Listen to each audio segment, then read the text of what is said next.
Thank you, Mr. Chairman. Facebook and Twitter and Google have massive power. They have a monopoly on public discourse in the online arena.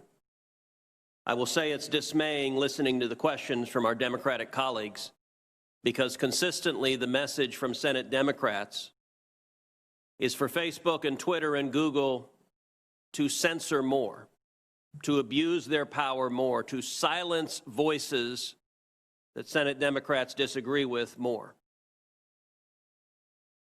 That is very dangerous if we want to maintain a free and fair democracy, if we want to maintain free speech. There was a time when Democrats embraced and defended the principles of free speech. There was a time when Democrats embraced and defended the principles of a free press. And yet there's an absolute silence from Democrats speaking up for the press outlets censored by big tech. There's an absolute silence for Democrats speaking out for the citizens silenced by big tech. Instead, there is a demand, use even more power to silence dissent, and that's a totalitarian instinct that I think is very dangerous. At the same time that big tech exercises massive power, it also enjoys massive corporate welfare through the effect of Section 230, a special immunity from liability that nobody else gets. Congress has given big tech, in effect, a subsidy while they become some of the wealthiest corporations on the face of the planet. Mr. Dorsey, I want to focus primarily on Twitter and ask you initially, is Twitter a publisher? Is Twitter a publisher? Yes. No, we are not. We distribute information. So what is a publisher? An entity that is publishing under editorial guidelines and decisions.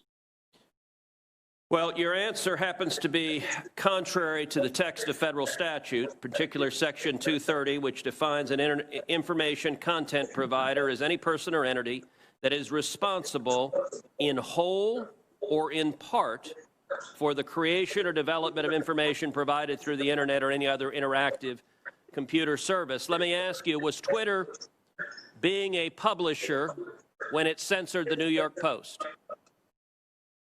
No, we have very clear policies on the conduct we enable on the platform. And if there's a violation, we take an enforcement action, and people choose to commit to those policies and to those terms of service. Hey there, early risers. Go-getters. Except your policies are applied in a partisan and selective manner. You claim it was hacked materials, and yet you didn't block the distribution of the New York Times story that alleged to talk about President Trump's tax returns, even though a federal statute makes it a crime to distribute someone's tax returns without their consent. You didn't block any of that discussion, did you? Our policy was focused on distribution of the actual hacked materials. Did you block the discussion of the president's tax return material? And in the New York Times case, we interpreted it as reporting about the hacked materials. Did you block Edward Snowden when he illegally released material? I don't have the answer to that. The answer is no. You haven't used this in a selective manner. Let me ask you, were you being a publisher when you forced Politico, another journalistic outlet, to take down their tweets on a topic that you had deemed impermissible? No. We were enforcing our policy and our terms of service. So on October 15th, Jake Sherman, a reporter at Politico, tweeted the following. I tweeted a link to the New York Post story right after it dropped yesterday morning. I immediately reached out to the Biden campaign to see if they had any answer. I wish I'd given the story a closer read before tweeting it. Twitter suspended me. So you actually have a reporter reporting on a story, asking the other side for comment. And Twitter says, hi, Jake Sherman, your account at Jake Sherman has been locked for violating Twitter rules. Now, what did the Politico reporter do? Immediately tweets after that, my goal was not to spread information. Well, that's a little worrisome just in and of itself. My goal was to raise questions about the story. Oh, my overlords in Silicon Valley, I was attacking the New York Post. You don't understand. I was attacking them. as I did in subsequent tweets, and see how the Biden campaign was going to respond. They later did respond. And then, not long after, Jake Sherman comes back with, my account is clearly no longer suspended. I deleted the tweet. When Twitter is editing and censoring and silencing, the New York Post, the newspaper with the fourth highest circulation in the country, and Politico, one of the leading newspapers in the country, is Twitter behaving as a publisher when it's deciding what stories reporters are allowed to write and publish and what stories they're not? No, and that account was not suspended. It fell afoul of the hacked materials policy.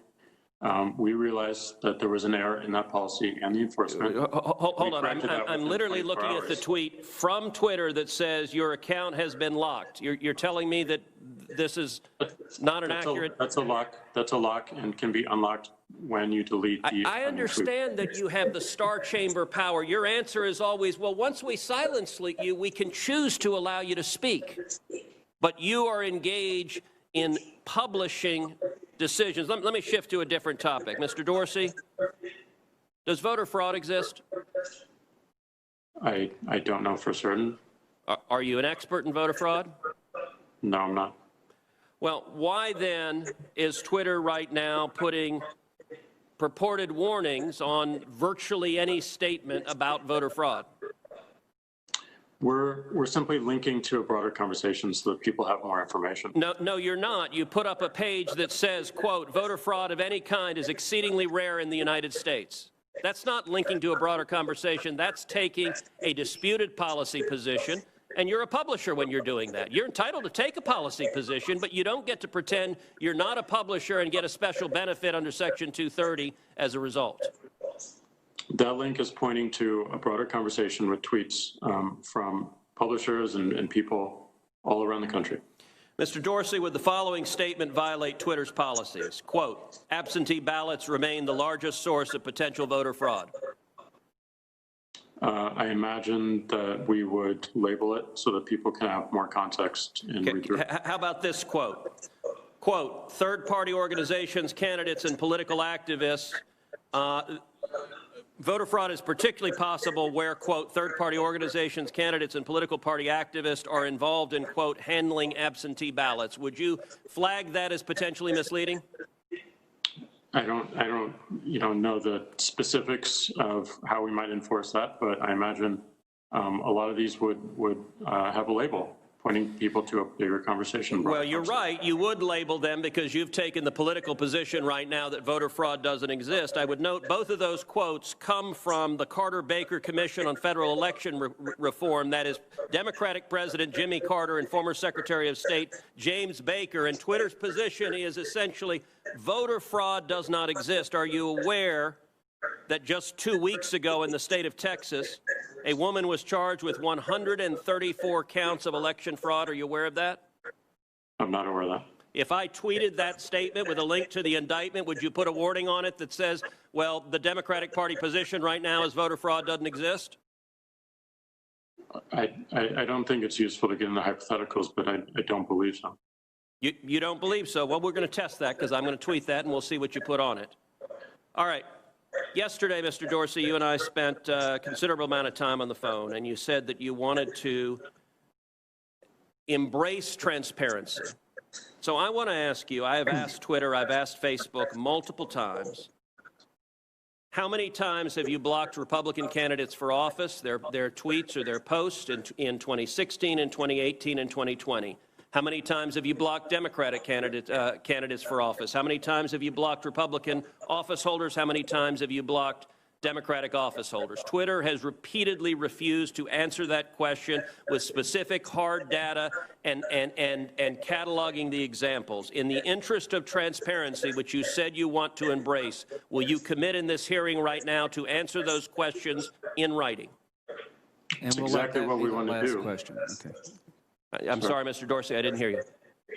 That's exactly what we're pushing for as we think about building upon 230. Is that a yes that you will answer those questions in writing? Transparency, not just of outcomes, but also our process as well. Is that a yes that you will answer those questions in writing? We'll certainly look into it and see what we can do. And actually answer them and not give lawyerly doublespeak about why you're not going to give specifics. Answer them. Will you commit to this committee that you will answer those questions? We're going to work to answering broader transparency around outcomes. All right, that's a no. Mr. Zuckerberg, how about you? Will you commit that Facebook will answer those specific questions, cataloging the number of instances in which Democrats in 16, 18, and 20 have been silenced versus the number of instances in which Republicans have been silenced on Facebook? Senator, I'm not sure if we have that data available, but I will follow up with you or your team. Okay, I'm going to take that as a yes, and I'm going to take Twitter. We'll see if it's a yes or transparency is bogus and we don't intend to provide